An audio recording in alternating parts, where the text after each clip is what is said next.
오늘의 말씀 여호수아 14장 1절에서 15절까지 말씀입니다.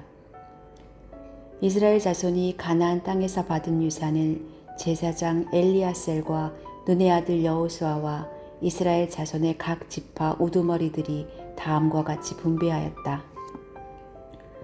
주님께서 모세에게 명령하신 대로 그들은 제비를 뽑아서 9지파와 둘로 나뉜 한 지파의 반쪽에게 땅의 유산으로 나누어 주었다. 모세가 이미 요단강 동쪽에서 2지파와 둘로 나뉜 한 지파의 반쪽에게 땅을 유산으로 주었으나 레위 지파에게는 분깃을 주지 않았다. 요셉 지파는 므낫세와 에브라임 2지파로 갈리었다. 레위 지파에게는 거주할 여러 성읍과 그들의 가축과 가축을 기를 목장 외에는 분깃을 주지 않았다. 이스라엘 자손은 주님께서 모세에게 명하신 대로 그 땅을 나누었다. 유다 자손이 길갈에 있는 여호수아에게 다가왔을 때에 그니스 사람 여분네의 아들 갈렙이 여호수아에게 말하였다. 당신은 주님께서 나와 당신에 대하여 가데스 바네아에서 하나님의 사람 모세에게 하신 말씀을 알고 계십니다. 내가 40살이 되었을 때에 주님의 종 모세가 가데스 바네아에서 나를 보내어 그 땅을 정탐하게 하였습니다. 나는 돌아와서 내가 확신하는 바를 그에게 보고하였습니다. 나와 함께 올라갔던 나의 형제들은 백성을 낙심시켰지만 나는 주 나의 하나님을 충성스럽게 따랐습니다. 그래서 모세는 그날 내가 주 나의 하나님께 충성하였으므로 내가 발로 밟은 땅이 영원히 너와 내 자손의 유산이 될 것이다 하고 맹세하였습니다. 이제 보십시오. 주님께서 모세에게 이 일을 말씀하신 때로부터 이스라엘 백성이 광야에서 생활하며 45해를 지내는 동안 주님께서는 약속하신 대로 나를 살아남게 하셨습니다. 보십시오. 이제 나는 85살이 되었습니다. 모세가 나를 정탐꾼으로 보낼 때와 같이 나는 오늘도 여전히 건강하며 그때와 마찬가지로 지금도 힘이 넘쳐서 전쟁하러 나가는 데나 출입하는 데에 아무런 불편이 없습니다.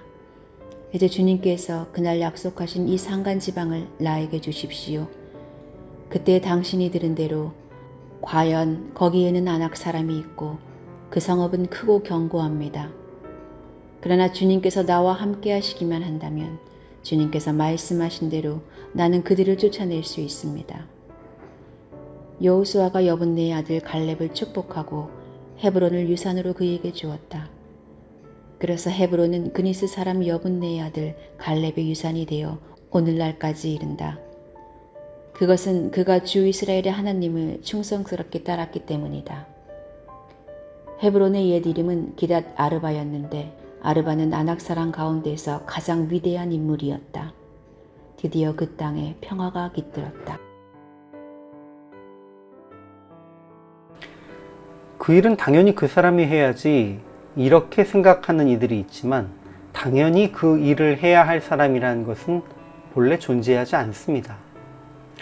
보통 사람들이 주어진 역할에 따라 할 일을 하기 마련이긴 합니다만 지위가 높은 사람은 결정하고 지시하는 일을 한다면 지위가 낮은 사람은 직접 몸으로 그 일을 실행해야 한다는 이러한 원칙이 본래 존재하는 것은 아닙니다. 그런데도 간혹 지시하는 역할을 하는 사람이 지위가 낮은 사람이 하는 일을 직접 몸으로 감당하고 하면 솔선수범한다라는 말과 함께 박수를 받곤 합니다. 하나님께서도 쉬지 않으시고 안식일까지 일하시는데 사람들은 일반적으로 그런 일은 아랫사람이 하는 일이지 내가 이 나이가 되어도 그 일을 직접 하리? 이렇게 말하면서 어려운 일은 감당하지 않으려는 그런 생각을 하곤 합니다.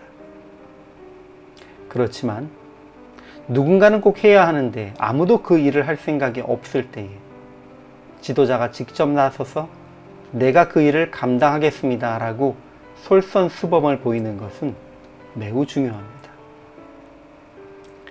가나안 백성들과의 큰 전쟁이 마무리되고 이스라엘 백성이 가나안 땅에 살 수 있는 기본적인 터전은 마련이 되었지만 아직 가나안 땅 구석구석까지 모두 정복한 상황은 아니었습니다. 그럼에도 여호수아와 이스라엘의 백성들의 장로, 족장들은 각 지파에게 속한 가족의 수에 따라서 이미 정복한 땅과 정복하지 못한 땅을 통틀어서 분배하고 있습니다. 다만 평야와 광야, 산지 등을 고르게 섞을 수는 없기 때문에 지파들이 제비뽑기를 통해서 각자 정착할 지역을 정하도록 했습니다. 그런데 이때 먼저 나온 것이 여분네 아들 갈렙입니다. 그는 여호수아 앞에 나서서 내 발로 밟은 땅은 영원히 너와 내 자손의 기업이 되리라 라고 하셨던 과거 40년 전 하나님의 약속을 말합니다. 그리고는 자기에게 헤브론을 기업으로 달라고 말합니다. 여기에서 헤브론 산지에 대한 이해가 없이 이 본문을 보면 나이든 할아버지가 하나님의 약속을 앞세워서 자기 마음에 드는 땅을 먼저 차지하려는 것으로 볼 수 있습니다. 그러나 실상은 정반대입니다. 갈렙이 요구한 헤브론 산지는 결코 좋은 땅이 아닙니다. 지형으로만 보아도 산지입니다. 평지나 목초지가 아닙니다. 더군다나 헤브론 지역에는 거인이라고 할 수 있는 아낙 사람들이 살고 있었고 크고 견고한 상성들이 있어서 아직 정복하지 못한 땅이 대부분입니다. 사실은 누구도 그 땅을 분배받기 싫어하는 상황입니다. 그런데 85세가 지난 노년의 갈렙이 내가 그들을 쫓아내리니 라고 하는 하나님의 약속을 신뢰하고 가장 정복하기 어려운 헤브론 산지를 기업으로 달라고 요청한 것입니다. 여호수아에게 가장 기름진 평지를 요구했어도 여호수아는 우선적으로 들어주어야 했을 것입니다. 그러나 갈렙은 아직 정복하지 못한 거주민과 산성 때문에 이스라엘 백성들이 서로 꺼려하는 지역을 먼저 선택하고 달라고 한 것입니다. 여호수아도 갈렙의 이러한 마음을 알았기에 그의 요청을 승낙하고 그를 축복했습니다.